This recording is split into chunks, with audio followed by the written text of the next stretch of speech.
नमस्कार दोस्तों, उम्मीद करता हूँ आप सभी लोग सही होंगे, ठीक होंगे और मस्त होंगे।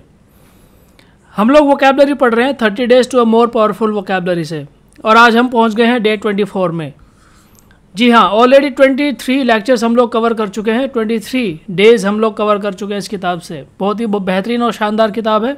अगर अभी तक आपने पिछले लेक्चर्स को नहीं देखा है तो सबसे पहले आपके लिए रिकमेंडेशन है कि आप पिछले लेक्चर्स को जाकर जरूर देख लीजिए, सो दैट आपकी कनेक्टिविटी नेक्स्ट लेक्चर के साथ में आसानी से बन सके।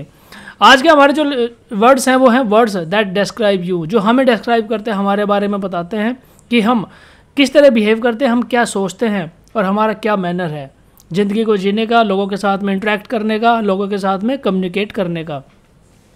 वही इस लेक्चर के दौरान हम लोग डिस्कस करने वाले हैं। आज के हमारे 10 वर्ड की मदद से बहुत ही ध्यान से सुनिएगा, बहुत ही इम्पोर्टेंट वर्ड्स होने वाले हैं आज हमारे डे 24 में।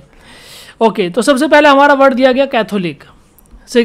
आपने बहुत बार ये वर्ड सुना होगा, कैथोलिक चर्च के नाम से भी सुना होगा, ठीक है। बट इसका जो एक्चुअल मीनिंग है वो क्या है? ब्रॉड माइंडेड है, सिंपैथेटिक है, ठीक है।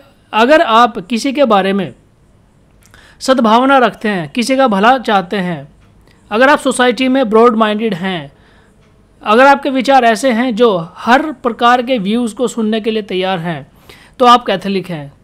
कैथोलिक आप इसको रिलीजन से जोड़कर मत देखिए, इसको आप as a trait, as a quality से जोड़कर देखिए। तो इसका क्या मतलब होता है एक्चुअल में? Broad minded, sympathetic, interested in other point of view. दूसरों का क्या पॉइंट ऑफ व्यू है, उसको दूसरों का क्या दृष्टिकोण है, उसको भी सुनने में इसका इंटरेस्ट होता है कैथोलिक का। कवर वाइड रेंज, बहुत सारे कवर वाइड रेंज का मतलब हुआ कि किसी एक ही फील्ड में नहीं, अलग अलग डिफरेंट फील्ड में ये लोगों की बातें सुनता है, इंटरेस्ट लेता है, कम्युनिकेट करता है। ये सभी प्रकार के काम किया जाता है कैथोलिक पर्सन के द्वारा। अगर आप इसको हिंदी में देखें तो इसका मतलब उदार लिखा हुआ है, इसका मतलब है उदार। और उदार कौन होता है? उदार वही होता है जो दूसरों के बारे में भला सोच सकता है या दूसरों के भले के बारे में सोच सकता है। तो याद रखिएगा कैथोलिक क्या होता है। नेक्स्ट हमारा वर्ड है सोवेनिस्टिक। ये ऑलरेडी मैं आपको कई बार पढ़ा भी चुका हूँ। सोवेनिस्टिक वो आदमी है जो ये सोचता है कि वो सुपरमैन है। वो सुपरमैन क्यों है? वो हमेशा ये सोचता है कि उसकी जो कास्ट है, उसका जो रेस है, उसकी जो जाति है, वो सबसे सुपीरियर है इस दुनिया के अंदर, इस ब्रह्मांड के अंदर। भगवान ने उसी को सबसे सुपीरियर बनाया है। बाकी जितने भी इस दुनिया में लोग हैं वो सभी उसके गुलाम होने वाले हैं एक दिन। ये मानना है सोवेनिस्टिक आदमी का। ढोंगी यानी अंतर्राष्ट्रवादी होता है ये, अपने राष्ट्र को लेकर, अपनी कास्ट को लेकर, अपनी रेस को लेकर, अपनी प्रजाति को लेकर ये इतना अंधा होता है कि उसके सामने ये हर किसी की प्रजाति को तुच्छ या छोटा समझता है।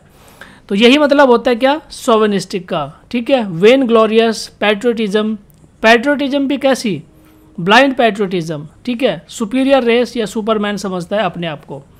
तो ये था हमारा वर्ड क्या? सोवेनिस्टिक, याद रखिएगा। नेक्स्ट चलते हैं आगे, डिफेटिस्ट। डिफेटिस्ट कौन होता है? ऐसा व्यक्ति जो कोई काम शुरू करता है उसको ख़त्म नहीं करता, बीच में ही छोड़ देता है, हार मान जाता है।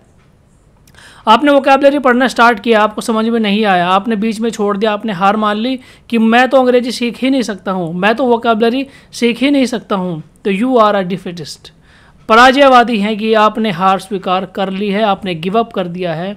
देन आपको क्या बुलाएंगे? आपको बुलाएंगे डिफेटिस्ट। डिफीट से बना है। डिफीट का मतलब क्या होता है? हार, पराजय, ठीक है। तो एक्सपेक्टिंग नॉट टू सक्सीड, इसको हमेशा यही डर रहता है कि ये सफल नहीं होगा किसी भी काम को करने में। तो ऐसा व्यक्ति जो हार से डरता है या हार मान लेता है जल्दी ही, उसको हम कहते हैं डिफेटिस्ट। नेक्स्ट यहाँ पर जो हमारे कुछ वर्ड्स आगे बचे हुए हैं उनकी मैं स्लाइड प्रिपेयर नहीं कर पाया because of some important works, so इसलिए ये मैंने आपको यहाँ पर एनोटेशन के फॉर्म में लिख दिए हैं, ठीक है। इनका मीनिंग मैं आपको आसान शब्दों में समझा देता हूँ। नेक्स्ट हमारा वर्ड है डिलिटेंटे, ठीक है। डिलिटेंटे मतलब क्या होता है? ऐसा व्यक्ति जो कम से कम इंटरेस्ट रखता है किसी भी चीज़ के अंदर, ठीक है, या कोई काम जब वो करता है तो उसको आधे मन से, अधूरे मन से करने की कोशिश करता है, ठीक है। आपके साथ भी कभी ना कभी ऐसा हुआ होगा, ठीक है। जब आप मैथ्स पढ़ने बैठते हैं या आप सोशल साइंस पढ़ने बैठते हैं या साइंस पढ़ने बैठते हैं या इंग्लिश पढ़ने बैठते हैं, तो किसी न किसी सब्जेक्ट में कभी ना कभी आपके साथ में ऐसा हुआ होगा कि आपको फील होगा कि ये तो यार बोरिंग सा लग रहा है, मैं अब इसको पूरा नहीं पढ़ूंगा, या इसमें मेरा कम इंटरेस्ट आ रहा है, ठीक है। अगर आपके साथ में ऐसी स्थिति आती है तो यू आर अ डिलेटेंटे, या वो जो सब्जेक्ट है दैट इज़ योर डिलेटेंटे, याद रखिएगा डिलेटेंटे। अनुरागी भी आप इसको बोल सकते हैं। नेक्स्ट हमारा वर्ड है एपिक्यूरियन। एपिक्यूरियन क्या होता है? देखिए, एपिक्यूरियन वो व्यक्ति होता है जो केवल और केवल हमेशा प्लेजर और लग्जूरियस लाइफ जीने में विश्वास रखता है। इसको हमेशा मज़ा, प्लेजर चाहिए, लग्जूरियस लाइफ चाहिए, अच्छा खाना चाहिए, अच्छी लाइफ चाहिए, अच्छा घूमना चाहिए, यही इसका मकसद होता है। और ऐसे व्यक्ति को हम क्या कहते हैं? एपिक्यूरियन। एपिक्यूरियन। ओके, नेक्स्ट क्या है? पर्सिमोनियस। ये इसका ठीक उल्टा होता है। पर्सिमोनियस और एपिक्यूरियन एक दूसरे के अपोजिट आप मान सकते हो। क्यों? क्योंकि पर्सिक्यूरियन क्या होता है, पर्सिमोनियस क्या होता है? पर्सिमोनियस होता है कि ऐसा व्यक्ति जो 10 रुपये की चीज़ है 2 रुपये में लेगा, 1000 रुपये की चीज़ है बार्गेनिंग करेगा, उसको 500, 600, 700 रुपये में करवाएगा। यानी हर जगह पैसा बचाने की कोशिश करता है। अगर आप मूवी देखने जा रहे हैं, थिएटर में गए हैं, ठीक है, एक 400 की टिकट है, एक 200 की 250 रुपये की टिकट है, तो 250 वाली खरीदेगा। हर जगह पर पैसा बचाने की कोशिश करता है, किफ़ायती होता है, कंजूस आप इसको कह सकते हैं, या किफ़ायती पैसा बचाने की कोशिश करता है, ठीक है। स्मॉल, सम, लिटिल, ठीक है, इन सब चीज़ों में क्या करता है? छोटे छोटे चीज़ों में पैसा बचाने की कोशिश करता है, अपना हाथ टाइट रखता है। जब यहाँ लिखा हुआ है क्लोज फिस्टेड, ठीक है, क्लोज फिस्टेड। फिस्टेड मतलब क्या होता है? मुट्ठी, विद मनी। इसका हाथ हमेशा बंधा होता है, पैसा एकदम से इसके हाथ से बिल्कुल नहीं निकलता। तो इसके लिए हम यूज़ करते हैं क्या? पर्सिमोनियस। वहीं ठीक इसका ऑपोजिट क्या होता है? एपिक्यूरियन। लग्जरियस लाइफ जीता है, खुल के पैसा लुटाता है, जितना पैसा है सब खर्च कर देगा। तो एक दूसरे के क्या हो गए? Opposite. Epicurean and parsimonious. Okay, next आगे चलते हैं।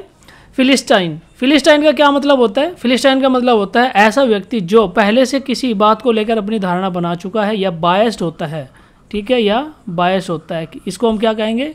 फिलिस्टाइन, ठीक है। प्रेजुडाइज्ड होता है, नैरो माइंडेड होता है, संकीर्ण बुद्धि का व्यक्ति होता है, या ज़िंदगी के बारे में बहुत ही नीचा सोचता है, तुच्छ सोचता है। ऐसे व्यक्ति के लिए हम यूज़ करते हैं क्या? फिलिस्टाइन। नेक्स्ट है प्रोफ्लिगेट। प्रोफ्लिगेट मतलब क्या होता है? वेस्टफुल। वेस्टफुल, एक्स्ट्रावेगेंट, ठीक है। एक्स्ट्रावेगेंट का मतलब होता है ज़्यादा खर्चीला। वेस्टफुल, ठीक है, या inclined to spend money, time और एनर्जी। ऐसा व्यक्ति जो हमेशा मनी, टाइम, एनर्जी, पैसा, सब चीज़ों को खर्च करने में विश्वास रखता है, ठीक है। प्रोफ्लिगेट, ये वेस्ट कर देता है, यानी एनर्जी तो खूब लगाएगा, टाइम तो खूब लगाएगा, मनी तो खूब लगाएगा, but productivity zero. Productivity zero. तो ऐसे व्यक्ति के लिए हम यूज़ करते हैं क्या? प्रोफ्लिगेट, ठीक है। नेक्स्ट है स्टोइक। बहुत ही शानदार वर्ड है स्टोइक। स्टोइक कौन होता है? स्टोइक वो आदमी होता है जो दुख और खुशी, पेन और प्लेजर दोनों में एक समान बिहेव करता है, ठीक है। One who remain same in the pain and pleasure, ठीक है। चाहे दुख हो चाहे खुशी हो, एक समान बिहेव करेगा। बहुत ज़्यादा दुख में दुखी नहीं होगा, बहुत ज़्यादा खुश में खुश भी नहीं होगा। सन्यासी लोग ऐसा ही करते हैं, उनको बहुत ज़्यादा दुख भी नहीं होता, बहुत ज़्यादा खुशी भी नहीं होती है, एक तरह से बिहेव करते हैं हमेशा। और आप इसको, अगर आप इसको रियल लाइफ में कनेक्ट करना चाहें, ठीक है, तो मैं तो इसको हमेशा, इस वर्ड को हमेशा MS धोनी के साथ में कनेक्ट करता हूँ। आप किसके साथ कनेक्ट करते हैं? आप अपना देख लीजिए कि आप इसको, वर्ड को, स्टोइक को किस व्यक्ति के साथ, किस पर्सनैलिटी के साथ में कनेक्ट कर सकते हैं, ठीक है। मैं इसको क्यों कनेक्ट करता हूँ महेंद्र सिंह धोनी के साथ में? क्योंकि क्रिकेट के अंदर आप देखिए महेंद्र सिंह धोनी हमेशा बहुत ज़्यादा, जब खुशी होगी तो खुश भी नहीं होगा, बहुत ज़्यादा दुख में दुखी भी नहीं होगा, ठीक है। ही विल चूज़, ठीक है, ही चूज़ टू रिमेन काम, ठीक है, इन एवरी सिचुएशन। तो ये हमारा वर्ड था क्या? स्टोइक। नेक्स्ट हमारा वर्ड है क्या? यूक्सोरियस, ठीक है। अभी अगर आप अनमैरिड है तो ये चीज़ आपको समझ में नहीं आएगी, बट जब आप मैरिड हो जाएंगे, आपकी एक वाइफ होगी, या लड़की है तो हस्बैंड होगा, तो आपको ये जो वर्ड है समझ में आने वाला है। ये किसके लिए बना है? ये बना है आदमी के लिए, उस व्यक्ति के लिए जो अपनी वाइफ की हर बात मानता है, अपने आप को अपनी वाइफ के लिए डिवोट कर दिया है इसने, ठीक है, सौंप दिया है एक तरह से। इसको जोरू का गुलाम या स्त्री भक्त भी कह सकते हैं, यूक्सोरियस, ठीक है। यूक्सोरियस आप याद रखिएगा। ऐसा व्यक्ति जो अपनी पत्नी की हर बात मानता है, अपनी पत्नी की कोई बात नहीं टालता है, अपने आप को सौंप दिया है अपनी पत्नी को, ठीक है। स्त्री भक्त व्यक्ति के लिए हम यूज़ करते हैं क्या, यूक्सोरियस। तो दोस्तों इस प्रकार से जो हमारे वर्ड्स थे 10 वर्ड हमने यहाँ पर देख लिए हैं, हमने रिवाइज कर लिए हैं, हमने पढ़ लिए हैं। कुछ जो वर्ड्स थे वो एनोटेशन की फॉर्म में मैंने आपको बताया, क्योंकि इनकी स्लाइड तैयार नहीं हो पाई थी। मुझे उम्मीद है उसके बावजूद भी, उस डिफ़िकल्टी के बावजूद भी आपको ये जो वर्ड्स हैं वो समझ में आ गए होंगे। अब जल्दी से चलते हैं अपनी एक्सरसाइज की तरफ, जहाँ पर हम इनको रिवाइज करने वाले हैं। ओके, ये रही हमारी एक्सरसाइज, जिसमें रखकर हम इन सभी वर्ड्स को रिवाइज करने वाले हैं। इस बुक की यही शानदार खासियत है। अगर आपने शुरुआत से मेरे साथ अगर आप ये पढ़ रहे हैं 30 days to a more powerful vocabulary, तो आपको पता होगा कि इस बुक की खासियत क्या है। इस बुक की यही खासियत है कि इसके अंदर अलग अलग एक्सरसाइजेज दी हुई हैं, और जिसमें आप शब्दों को रखकर, वर्ड्स को रखकर रिवाइज कर सकते हैं। शब्दों को आप कितने भी रटेंगे आपको याद नहीं होगा। मैं गारंटी के साथ कह सकता हूँ कि आप अगर चाहें, अगर आप सोचें कि मैं वर्ड्स को रट के याद कर लूँगा, तो कभी भी नहीं हो पाएगा, ठीक है। तो उसका क्या तरीका होना चाहिए? उसका तरीका यही होना चाहिए कि आप शब्दों को कनेक्ट कीजिए, आप शब्दों को पढ़िए, ठीक है। रीड, राइट, लिखिए उनको, ठीक है। रीड, राइट एंड मेमोराइज, और उनको मेमोराइज कीजिए। एक मैंने जो वीडियो दिया था आपको, ठीक है, 5 इंपॉर्टेंट वेज, यानी 5 ऐसे तरीके जो आपकी वोकैबुलरी को, आपकी इंग्लिश ग्रामर को अच्छा कर सकते हैं। वो तरीके क्या थे, कैसे आपको पढ़ना है, कैसे आपको लिखना है, और कैसे आपको मेमोराइज करना है, वो वीडियो मैंने ऑलरेडी बना रखी है, आप उसको जाकर देख सकते हैं। तो चलिए इनका रिवीजन स्टार्ट करते हैं। सबसे पहला वर्ड हमारा दिया है कैथोलिक, और कैथोलिक का मैंने आपको मतलब बताया था क्या, और रिलीजियस नहीं, मॉरल नहीं, सिंपैथेटिक। ऐसा व्यक्ति जो सिंपैथी रखता है दूसरों के प्रति, ब्रॉड माइंडेड होता है, ठीक है, उसके लिए हम यूज़ करते हैं कैथोलिक। नेक्स्ट नंबर 2 हमारा वर्ड है क्या, सोवेनिस्ट, ठीक है। सोवेनिस्ट सेंटेंस आप खुद पढ़ लीजिएगा, मैं आपके इनके मीनिंग यहाँ पर आपको बता देता हूँ, ठीक है। सोवेनिस्ट कौन होता है? जो अपने आप को सुपीरियर समझता है, सुपरमैन समझता है, ठीक है, अपनी रेस को ही सबसे अच्छा मानता है। उसके लिए यहाँ पर क्या वर्ड दिया है, क्या सेंटेंस दिया है, I would really rather live abroad, I love my country and I despite all other Nations. और सी में दिया है कि listen, America has plenty of black marks on her record, how about the Spanish American war, ठीक है। तो ये जो हमारा था कितना, नंबर 2 का हमारे दिया है क्या, देखिए, आई लव माई कंट्री, ये क्या करता है, अपने देश से प्यार करता है, अंतर्राष्ट्र भक्त होता है ये। And I despise all other Nations, ठीक है। और दूसरे, अपने राष्ट्र से तो प्यार करेगा और दूसरों को नीचा, तुच्छ, बेकार समझता है, ठीक है। तो ये मतलब हुआ इसका।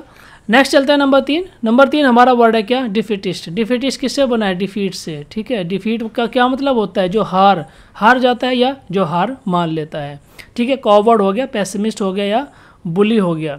तो नंबर 3 में क्या आएगा, नंबर बी, पेसिमिस्ट। पेसिमिस्ट मतलब ये हमेशा हार स्वीकार कर लेता है, गिव अप कर देता है, ठीक है, गिव अप कर देगा।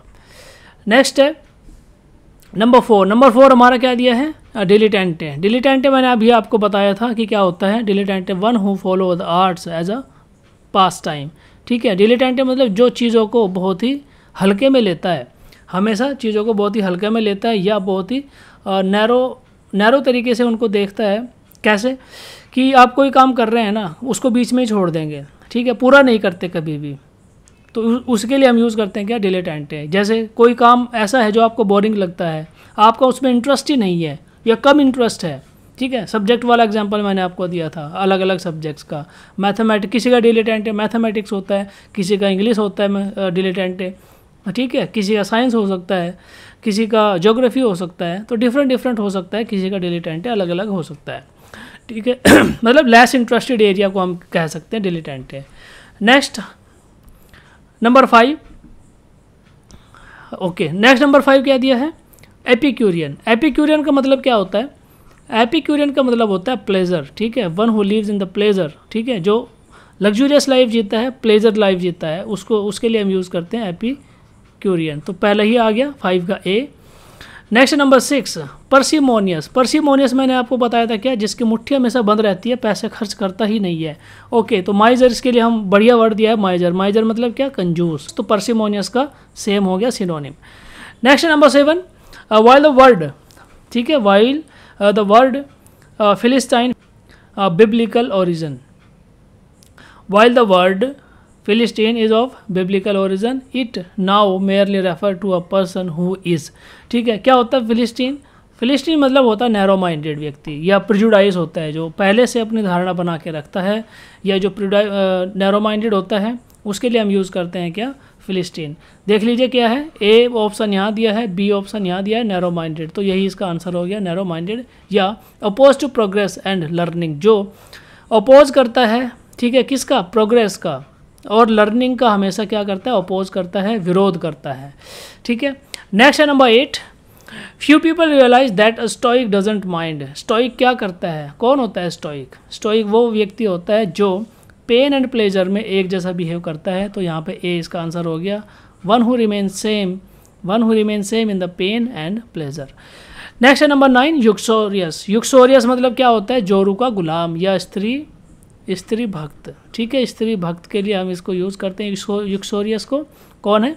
Foolishly and fondly dots on his wife. Yes, तो 9 का हमारा आंसर हो गया ए, जो बिल्कुल अंधा होकर, पागल होकर अपनी वाइफ के पीछे होता है। ठीक है, हर उसकी बात मानता है, स्त्री भक्ति हम कहते हैं युक्सोरियस को। नेक्स्ट है नंबर 10 और हमारा लास्ट वर्ड आज का। ठीक है, प्रोफ्लिगेट। प्रोफ्लिगेट मतलब क्या होता है? प्रोफ्लिगेट मतलब होता है वेस्टफुल, जो वेस्ट करता है अपनी एनर्जी को, अपने टाइम को, ठीक है, अपनी मनी को वेस्ट कर देता है। ठीक है, और उसकी जो प्रोडक्टिविटी है वो क्या होती है? ज़ीरो होती है। उसकी प्रोडक्टिविटी हमेशा ज़ीरो होती है। तो दोस्तों, इस प्रकार से आज के हमारे 10 वर्ड हमने रिवाइज कर लिए हैं। मुझे उम्मीद है ये जो 10 वर्ड है ये भी आपको अच्छे से समझ में आ गए होंगे, और आपकी जो तैयारी है वो शानदार तरीके से चल रही होगी। चाहे आप किसी भी कंपटीशन के एग्ज़ाम की तैयारी कर रहे हो, चाहे वो एनडीए हो, चाहे वो सीडीएस हो, चाहे वो पुलिस हो, चाहे वो एसएससी हो, ठीक है, या रेलवे या बैंक की तैयारी अगर आप कर रहे हैं तब भी, ठीक है, कोई भी एग्ज़ाम की तैयारी अगर आप कर रहे हैं तो ये जो वोकैबुलरी की क्लासेस हैं ये आपको बहुत ज़्यादा काम आने वाली हैं। आने वाले टाइम में बहुत और भी कई सारे इनिशिएटिव्स हम शुरू करने वाले हैं। अभी जो हमने इनिशिएटिव स्टार्ट किया है वो है क्या? Red and Martin. ठीक है, रेड एंड मार्टिन की बुक से हम लोग क्या पढ़ रहे हैं? ग्रामर पढ़ रहे हैं। ठीक है, रेड एंड मार्टिन की बुक से हम लोग क्या पढ़ रहे हैं? ग्रामर पढ़ रहे हैं। अगर आप ग्रामर सीखना चाहते हैं, rain and Martin chapter wise हम लोग यहाँ पर ग्रामर स्टार्ट कर रखी है हमने। चैप्टर 1 हो चुका है, ठीक है, और चैप्टर 2 भी हमने कवर कर दिया है। तो अगर आप ग्रामर सीखना चाहते हैं एक सिस्टमेटिक कॉम्प्रिहेंसिव तरीके से, रेन एंड मार्टिन वाली बुक से अगर आप ग्रामर सीखना चाहते हैं, ठीक है, रेन एंड मार्टिन ही नहीं, वो तो एक मीडियम है आपको कनेक्ट करने का। अदरवाइज रेन एंड मार्टिन के अंदर जो चीज़ें नहीं दे रखी हैं वो भी हम इंग्लिश ग्रामर को आपको सिखाते समय कनेक्ट करेंगे, आपको बताएंगे। तो मुझे उम्मीद है कि आप इन दोनों चीज़ों का फ़ायदा उठाएंगे। आपकी तैयारी में बहुत ज़्यादा हेल्प करने वाला है वोकैबुलरी वाली क्लासेस भी और ग्रामर वाली क्लासेस भी। आज के लेक्चर में इतना ही है। लेक्चर और देखने के लिए, वीडियो देखने के लिए आपका धन्यवाद। जय हिंद।